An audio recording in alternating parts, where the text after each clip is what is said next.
Deus por esse momento que o Senhor nos concedeu mais uma vez aqui na EDR. Eu sempre falo EBD por causa dos costumes, mas é bênção de Deus que nós estamos nessa noite para continuar nessa lição importantíssima. Vai dar continuidade ao estudo sobre os patriarcas, né? Abraão, Isaac e Jacó. Nós estamos na quinta lição falando sobre Abraão. Nós ainda teremos mais duas. Os próximos duas vão estar introduzindo, né, Isaac na história, mas ainda continuar falando de Abraão. Irmãos, o juízo contra Sodoma e Gomorra. Nessa lição nós vemos a aparição do Senhor, né, a Abraão. Ele usa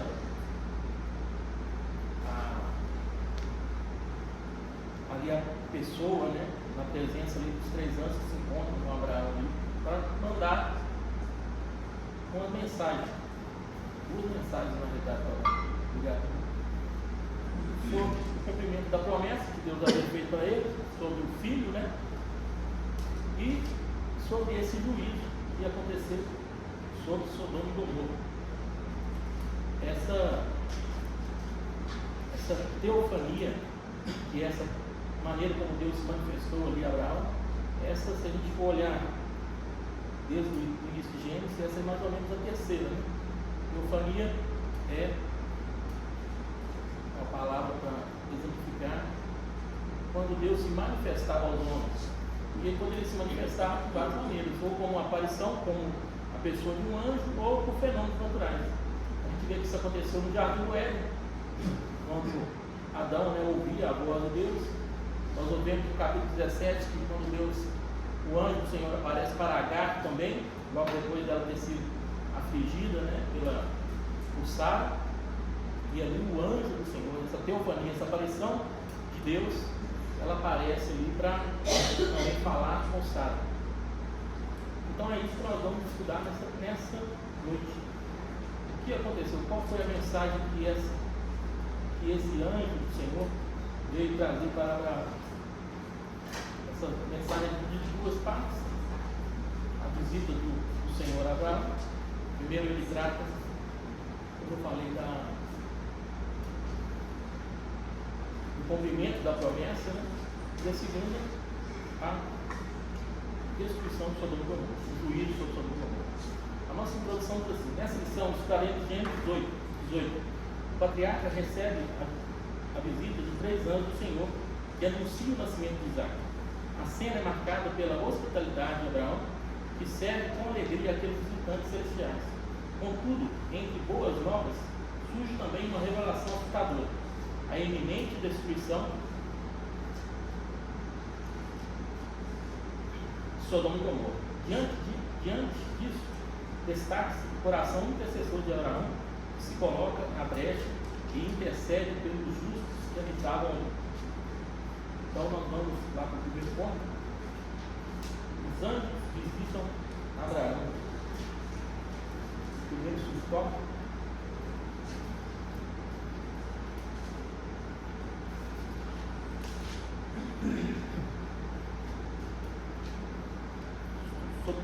Abraão recebe a visita dos anjos. Abraão recebe a visita dos anjos do Senhor. O capítulo 18 de Gênesis tem início com a visitação do Senhor a Abraão, os carvalhais de Mamre. Um momento glorioso que antecedeu o anúncio de algo mais impactante que Deus iria fazer. E não era na vida de Abraão, a destruição de Sodoma e Gomorra.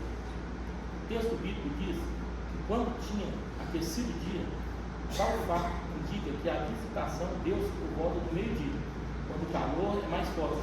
No Antigo Oriente, esse era o momento em que as pessoas costumavam comer e descansar. Era o horário em que evitava viajar ou sair de casa, ao calor e à radiação do sol. Irmãos, essas lições a gente, além do fator histórico, discutivo, teológico, a a gente aprende muito com a vida de Abraão. Abraão como um exemplo para as nossas vidas. O primeiro exemplo que Abraão nos deixa aqui nesse texto é um exemplo maravilhoso, que é o exemplo da hospitalidade. Ele, ao ver os 3 homens chegando de longe, mesmo não sendo um horário em que provavelmente ele estaria descansando ali, depois do horário do almoço, eles rapidamente, antes de identificar como os anjos do Senhor, ele viu 3 viajantes, né? 3 estrangeiros, e ele correu. E dá a entender que isso já era um costume dele, ser uma pessoa hospitaleira. Então ele correu ao encontro desses anjos e ele colocou toda a sua família, toda a sua casa empenhada para o quê? Para receber bem ali aqueles visitantes. Ele logo sai, fala com Sara, né, para que ela fizesse um cozido para ele, vai até os seus empregados, pega um gado, né, cevado, e manda preparado. Então ele demonstra total hospitalidade. Nós, né, possamos, né, diante disso, né, aprender com Abraão sobre a hospitalidade. Nós sabemos que a Bíblia ela está repleta sobre a questão da hospitalidade. No Novo Testamento nós somos ensinados, nós somos ordenados a ser bons,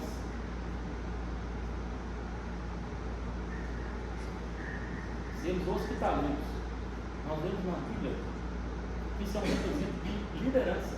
Lá em 1 Timóteo, capítulo 3, versículo 2, é necessário, pois, que o bispo seja irrepreensível, marido de uma só mulher, moderado, sensato, respeitável, hospitaleiro. Um título também é indispensável que o bispo seja hospitaleiro. 1 Timóteo 5 fala sobre as viúvas, né? Fala assim, olha, um testemunho de obras que tenha, testemunho de obras que criou seus filhos, se exercitou na hospitalidade. Então esses são requisitos para nós cristãos também. Abraão nos deixou um exemplo de hospitalidade. Nós possamos, como ele, né, exercer esse dom maravilhoso. Era um horário em que se evitava sair de casa devido à radiação solar. Mas o Senhor não está sujeito ao nosso tempo. Nesse horário improvável, Abraão visitou 3 homens, avistou 3 homens vindo em sua direção. Ao vê-los, ele correu ao encontro deles e prostrou-se em terra. Este ato pode parecer estranho para nós, mas era um gesto comum no Oriente Antigo, um gesto de hospitalidade. O patriarca foi hospitaleiro, oferecendo proteção, provisão para os visitantes. Então nós vemos que a hospitalidade é uma coisa intrínseca de Abraão. O segundo subponto, a hospitalidade de Abraão.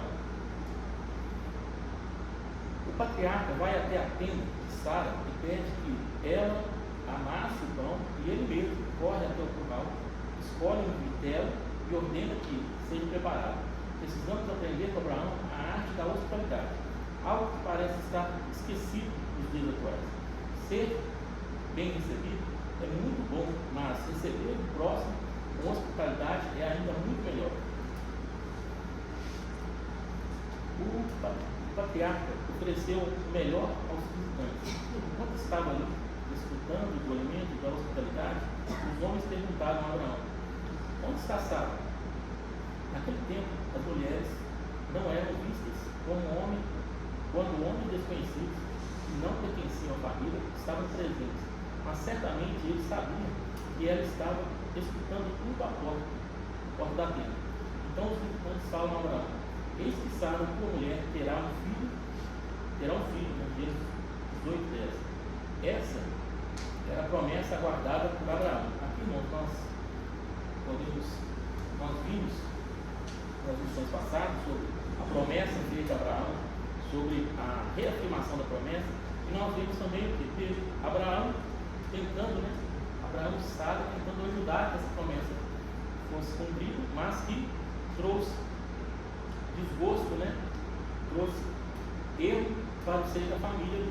Nós vemos que Deus, mais uma vez, confirmando a promessa. E ali ele não estava só confirmando, ele falou que dentro de 1 ano, né, Sara estaria com um filho. Então, o anjo do Senhor, ele veio também trazer essa mensagem. O que aconteceu com essa mensagem? Sara faz a mesma coisa que Abraão faz da primeira vez, né? Ela ri. O riso de Sara, esse é o sintoma.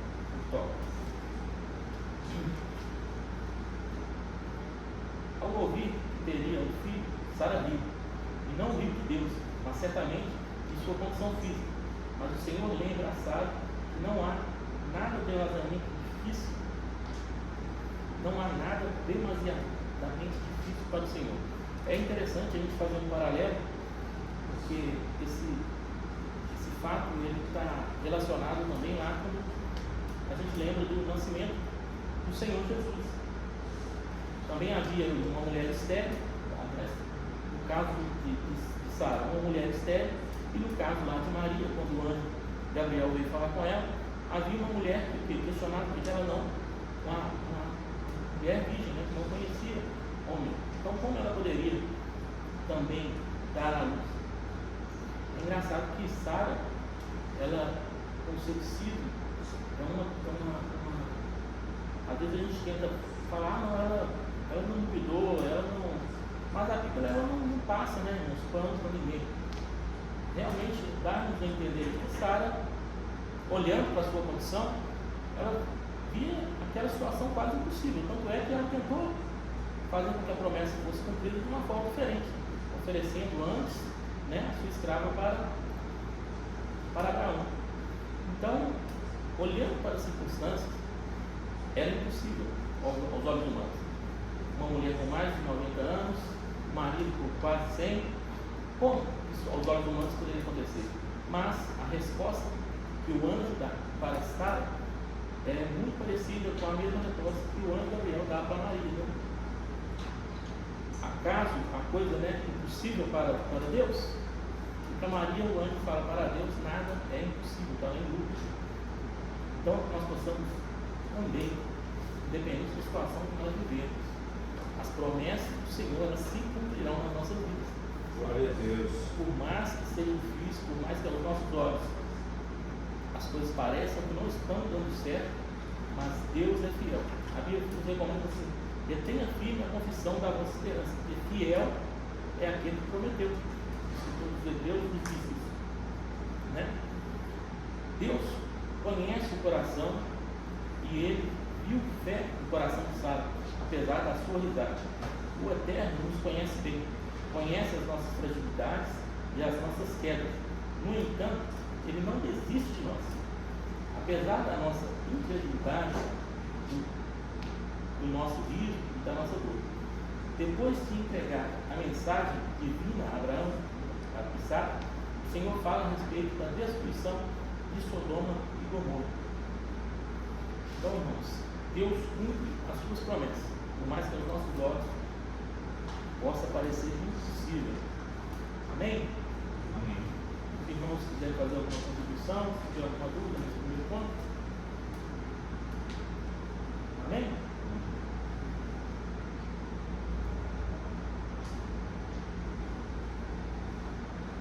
O segundo ponto: Deus anuncia seus planos a Abraão. Aqui nós vamos entrar no relato mais forte sobre a destruição de Sodoma e Gomorra, o anúncio da destruição. Irmãos, nós temos que lembrar que Abraão era um amigo de Deus, crente Abraão, o pai da fé. E isso é maravilhoso quando a gente pensa que na sequência desse relato, a gente vê a declaração de Deus. Deus não esconderia nada de Abraão. Esconderia eu alguma coisa de Abraão?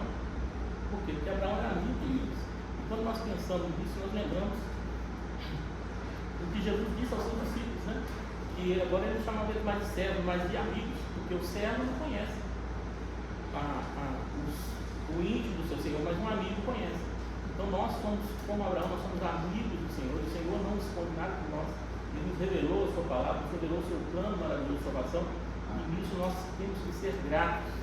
Amém? Glória. O anúncio da destruição. Já aprendemos que a terra entre Betel e Ai não comportava mais os patrões de Abraão e Ló. O tio que o sobrinho decidiram se separar depois de uma desavença entre seus pastores. O patriarca dá a Ló, seu sobrinho, a honra de escolher primeiro. Este viu somente a beleza das terras férteis e decidiu estabelecer nos arredores de Sodoma. Gênesis capítulo 3, versículo 1 e 2.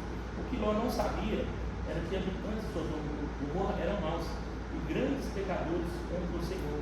Isso está lá em Gênesis 13, 13. Ou seja, muito antes dessa anúncio do Senhor Abraão, já era conhecida a má fama daqueles povos, Sodoma e Gomorra e as outras 3 cidades, né, das planícies lá do Jordão. Então Ló, eu vou falar que nós não somos de vista, né? Nós agimos por fé. E Ló, mesmo sendo justo, mesmo tendo aprendido com Abraão, mesmo tendo caminhado com Abraão, ele olhou somente com os olhos carnais e não conseguiu enxergar que, mesmo aparentemente, era uma bênção, mas no final trouxe destruição para ele e para a sua família. Então, que nós, como cristãos, né, nós possamos olhar com os olhos espirituais, colocar o Senhor na direção das nossas decisões, porque nem tudo que aos olhos parece bom, mas no final pode haver destruição. Ló, ao contrário de Abraão, usou apenas os olhos carnais e só viu as campinas verdejantes do Jordão, mas não atinou para o mal do povo que ali havia. Então, que nós possamos aprender com o amigo de Deus Abraão, nós podemos aprender com a autoridade de Abraão, também que nós possamos aprender com os erros de Ló. Amém? O segundo subtom: o pecado leva à destruição.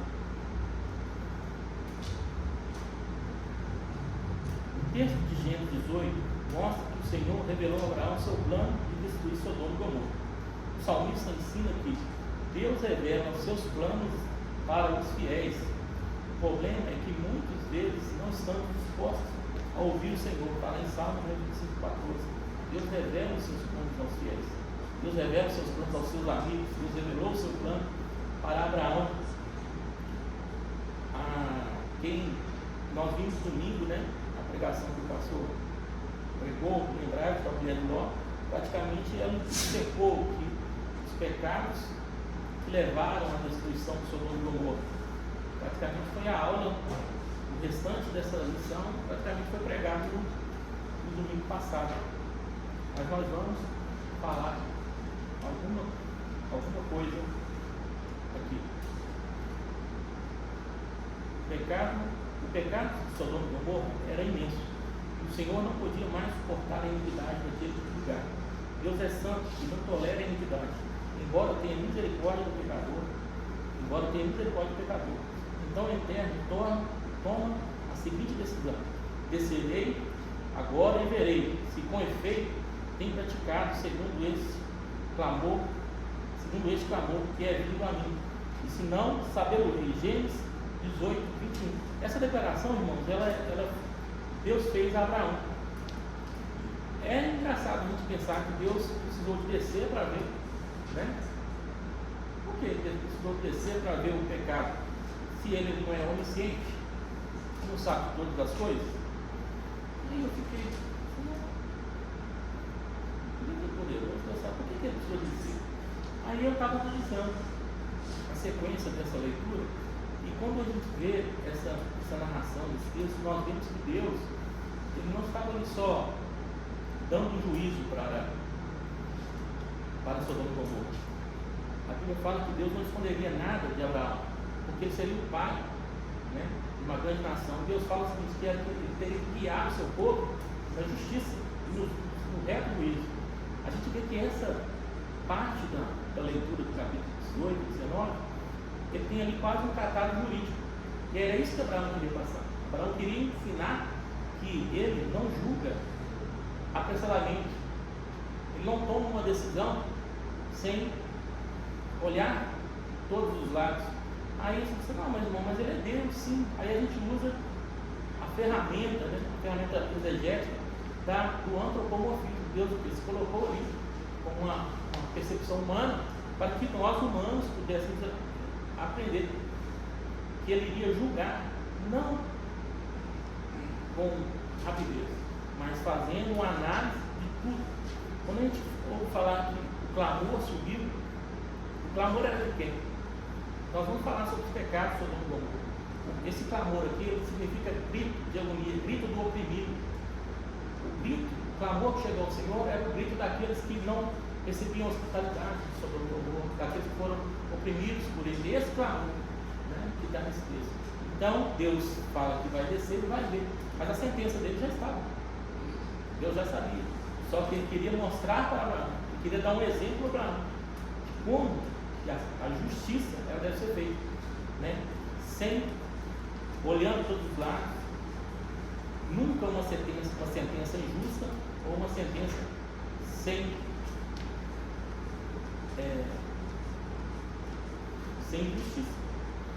Então, por isso que aconteceu isso, Deus desceu e faz essa declaração.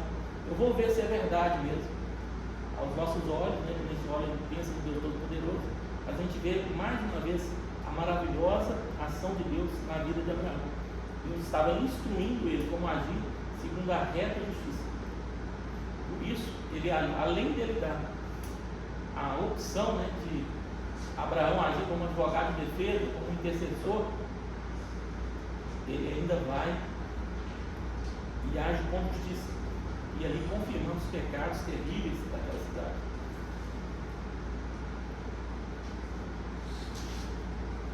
Nós sabemos que as cidades de Sodoma e Gomorra, elas fazem parte nas planícies da cidade de Sodoma e Gomorra. O pastor até falou sobre isso na semana passada, né? Havia ainda mais 3 cidades, né? Admã, Zodoim e Zoar. E nós pensamos assim, mas Abraão questionou a Deus sobre como ele ia condenar o justo como o injusto, e ele faz essa intercessão. E nós pensamos assim, realmente, porque o pastor aqui citou Nínive teve uma oportunidade de arrependimento, mas porque o profeta caminhou, né, durante todo o dia com a ordem de Deus, pregando o arrependimento. Mas isso não aconteceu com Sodoma e Gomorra. Mas será que não? Né? Porque o que acontece? A lição, o comentarista dessa lição, ele não falou sobre aquele episódio da guerra, né, dos 5 reis contra os 4. O que aconteceu naquele episódio? Quando 4 reis vieram de outra parte, eles atacaram essas 5 cidades, levaram cativos, né, Ló, as suas fazendas, levaram as mulheres e as fazendas dessa cidade. Abraão, quando fica sabendo disso, o que ele faz rapidamente? Ele pega, se eu não me engano, 300 e poucos, né, dos seus homens da sua casa, e em nome do Senhor, ele persegue esses 5 reis, ganha a batalha e traz de volta o povo, os despojos, tudo que foi roubado. E qual é o episódio maravilhoso que nós temos ali? Um episódio que nos arremete à oportunidade de perdão, a oportunidade de reconhecer o Deus que perdoa e o Deus que faz. Abraão aparece diante do rei, profeta Melquisedeque, na presença dos reis, né, de Sodoma e Gomorra, de Admá, de Zeboim e de Zoar. Oferece o sacrifício a Deus. O hebreu Abraão, o servo de Deus Altíssimo. Então, Sodoma, Gomorra e essas 5 cidades, elas tiveram sim a oportunidade de ver a ação de Deus, a misericórdia de Deus que Deus usou com ele, usando o servo dele para livrar eles. Mas mesmo assim, eles demonstram arrogância naquela situação, né, quando oferecem para Abraão que ficasse com os despojos, para que Abraão tivesse uma dívida com eles. Mas Abraão fala: longe de mim, para que vocês falem que eu enriqueci Abraão. Mas Abraão faz o quê? Sacrifica ao Senhor, apresenta a Deus, né, diante do sacerdote Melquisedeque ali. Então ali, irmãos, foi uma oportunidade de arrependimento. Se até ali eles não tinham ouvido falar do grande Deus, Deus Todo-Poderoso, que exemplo melhor é esse? Eles foram livres, eles foram libertos. Então eles não são indesculpados. Nós vemos vários relatos na Bíblia sobre Deus mandando os seus servos, os profetas, né, pregarem arrependimento, pregarem que voltasse para ele, o rei do sul, o rei do norte, Israel. E muitas vezes isso não aconteceu. E o juízo sempre. Porque Deus, ele é longânimo, mas a sua longanimidade ela tem um limite.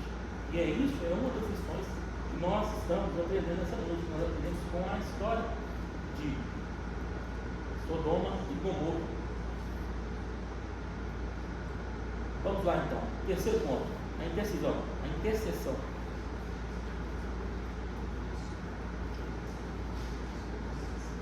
Nós vamos focar aqui nesse ponto, na intercessão, o clamor de Abraão e a preocupação com as vidas, né, que iriam perecer. Outro exemplo maravilhoso a ser seguido, um exemplo de misericórdia, um exemplo que às vezes hoje nós, como cristãos, nos falta um pouco. Quando nós vamos falar mais para frente sobre os pecados de Sodoma e Gomorra, nós vemos que o pecado mais lembrado é o pecado da sodomia, né? É um pecado que hoje está muito no nosso meio.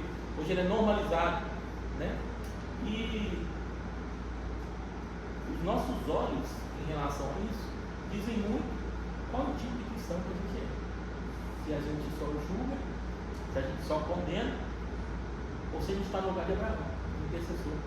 Deus nos colocou nessa terra para julgar os mesmos. Nós estamos aqui para interceder, para fazer a obra que o Senhor mandou.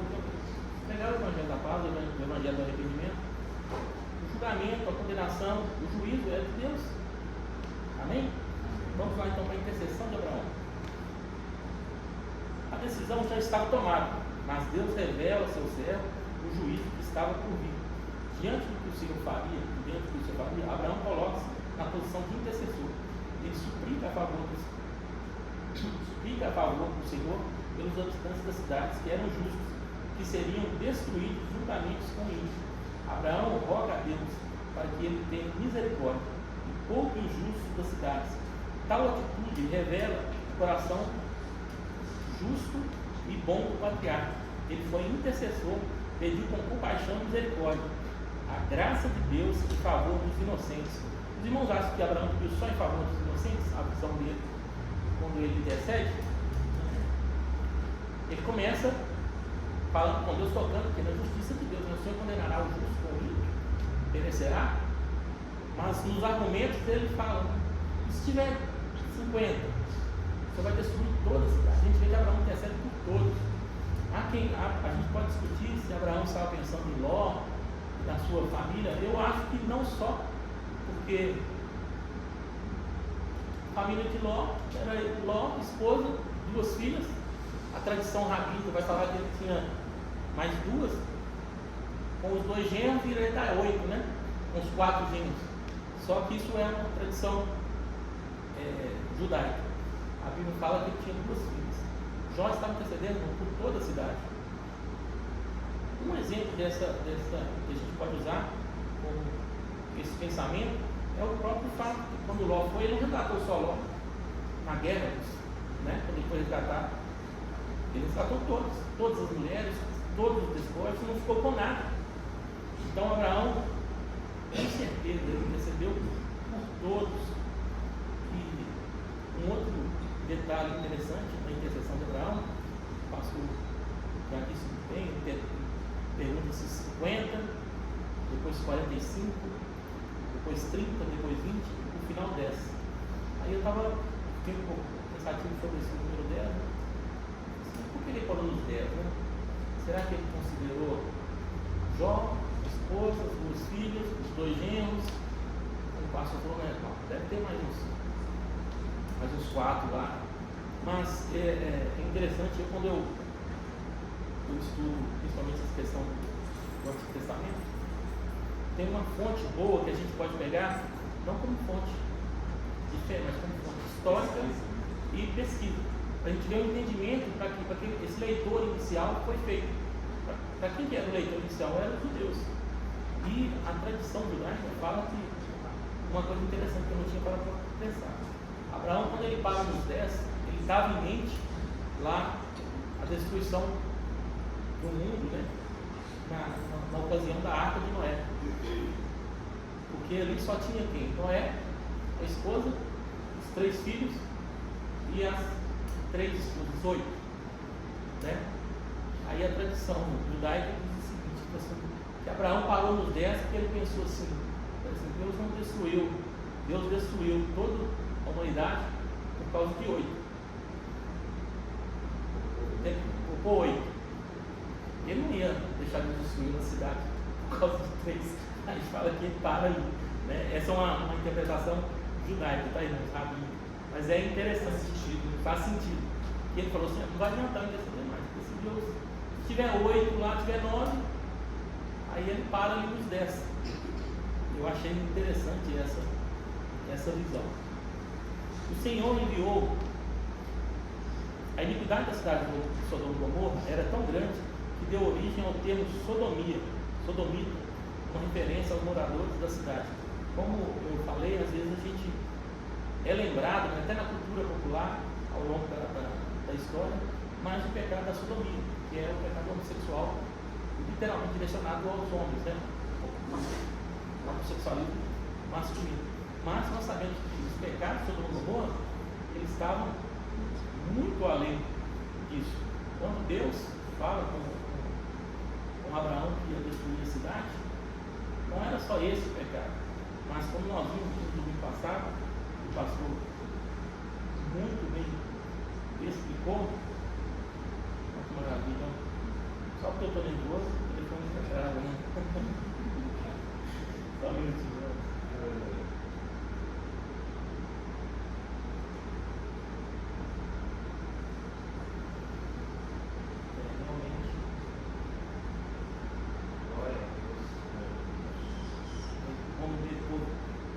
É isso, dá uma microfonia, a gente glorifica, e o pregador trava, a gente glorifica de qualquer maneira. Pecado de Sodoma e Gomorra, como foi falado aqui no domingo: falta de hospitalidade, né? Falta de hospitalidade, violência sexual, está lá na própria lição.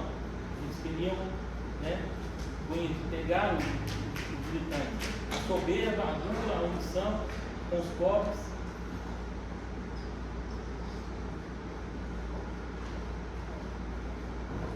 Orgulho, injustiça, está lá em Ezequiel, Isaías, como o pastor tinha falado aqui no domingo passado. Irmãos, nós temos que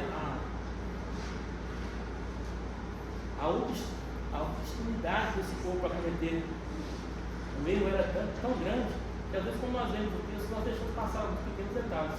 No capítulo 19, quando acontece o fato de que, quando eles iam invadir a casa, a Bíblia fala que os anjos eles dão uma fraçãozinha do seu poder, né? E aqueles moradores ficam cegos. No capítulo 19, se eu não me engano, versículo 13 ou versículo 11, a Bíblia fala o seguinte: que depois que eles cansaram de procurar a porta, mesmo eles cegos, eles continuaram tentando. A gente passa por esse detalhe.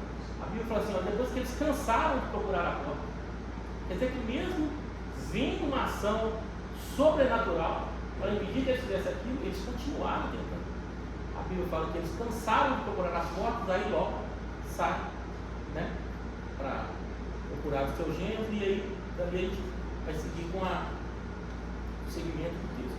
Ou seja, a obstinação, a correr e fazer o mal, o coração daquele povo era totalmente depravado.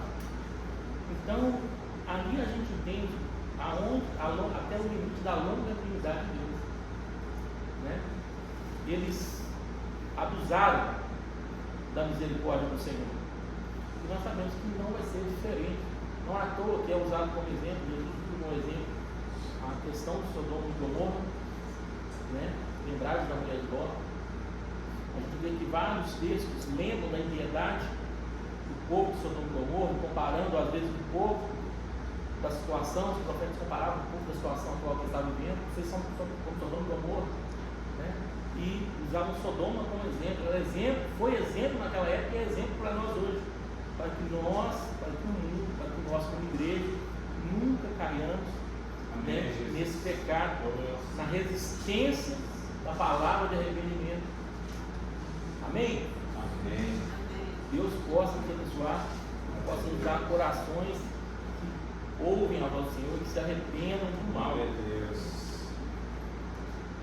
O Senhor enviou 2 anjos até a cidade de Sodoma, e Ló encontra os convites para passar a noite. Outra característica interessante que a gente pode notar é que Ló aprendeu alguma coisa com Abraão. A mesma atitude que Abraão teve, Ló também teve logo assim que ele viu os 2 visitantes. É importante notar, irmãos, que tanto Abraão como Ló, eles não reconheceram de cara que eram anjos.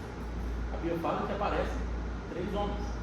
No decorrer da conversa, do diálogo, eles entendem que eram agentes do Senhor. No caso de Abraão era a teofania.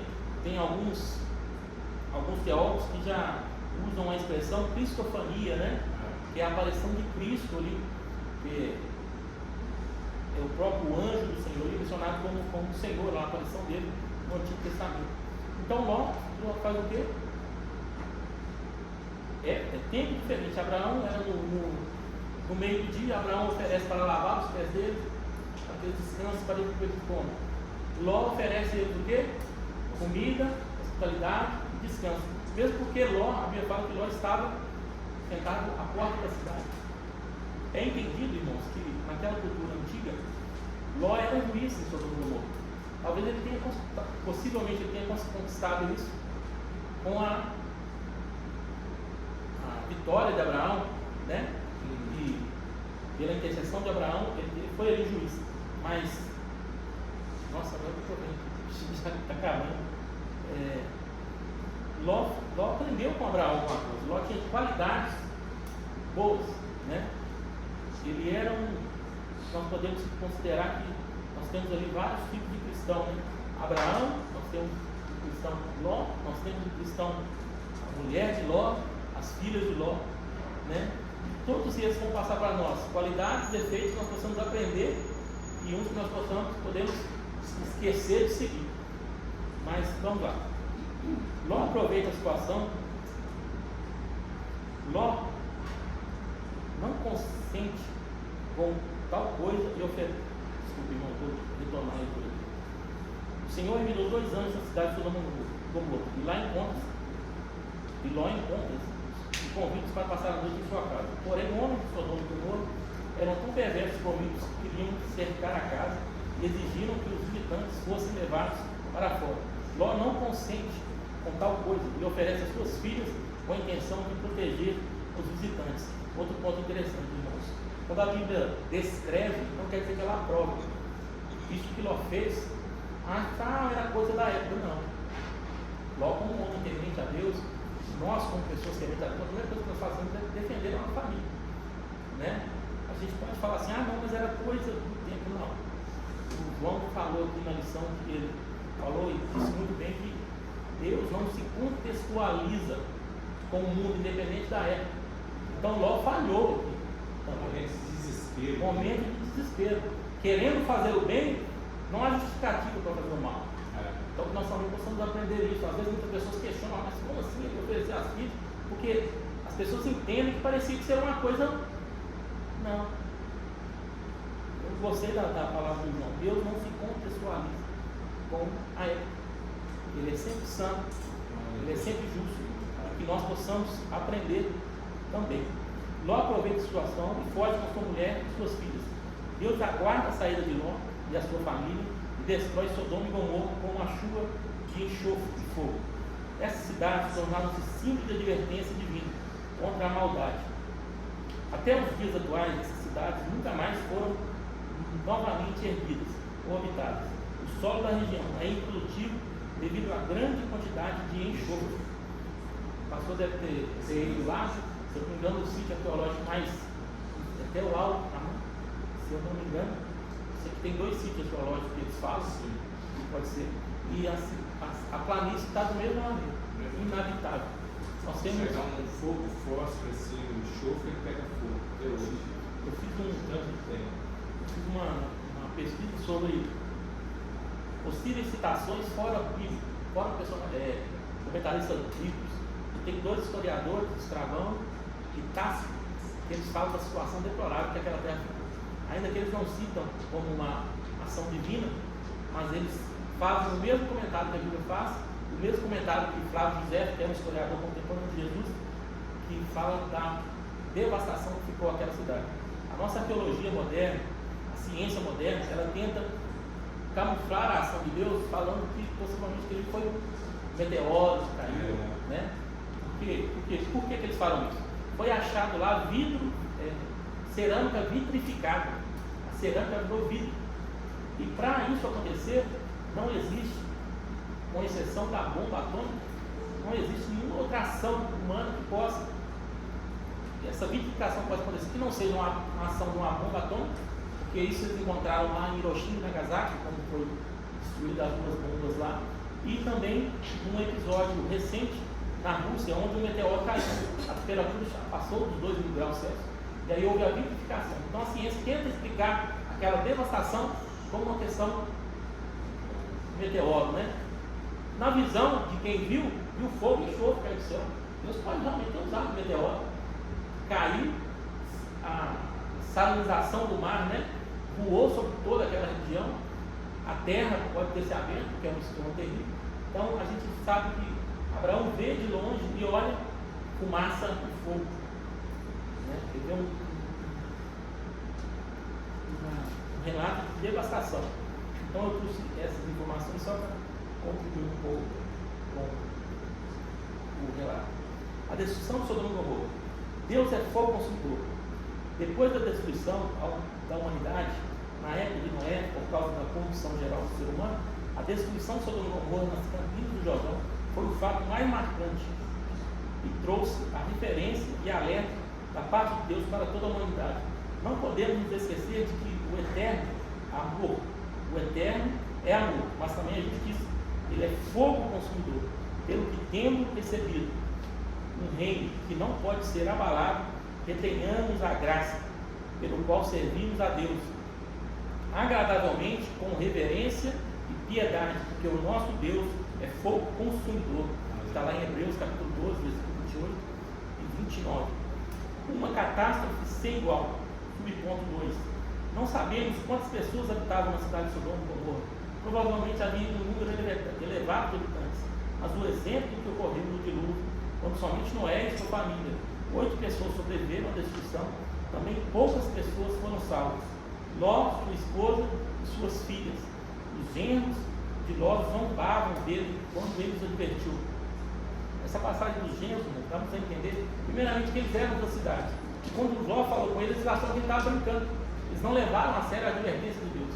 E quantas vezes hoje a gente não fala com as pessoas que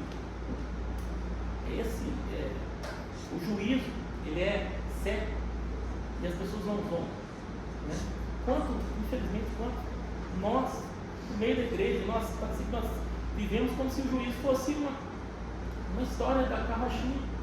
Nós falamos dele, mas nós vemos a cristandade atual ao longo da história. Ela age como se não fosse existir, como se isso não fosse eminente. Nós sabemos, é sempre falado aqui, esse culto pode ser o último culto, mas a cristandade, nós continuamos a nossa vida vivendo como se tudo fosse mentira. Deus nos livre dessa percepção. Deus põe temor nos nossos corações.